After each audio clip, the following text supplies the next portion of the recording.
பேச துடிக்கும் எந்தன் வார்த்தையே, ஆசை வளர்க்கும் உந்தன் பார்வையே,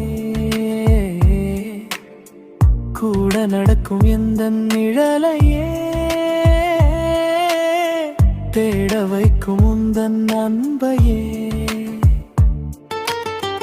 வானங்கரிக்கும் வரையில் வாழ்வோம், மௌனம் அழைக்கும் பொழுதில் பேசுவோம், தாலி முடிச்சு போட்டு கொள்ளுவோம், வாலி வழியில் காதல் சொல்லுவோம்.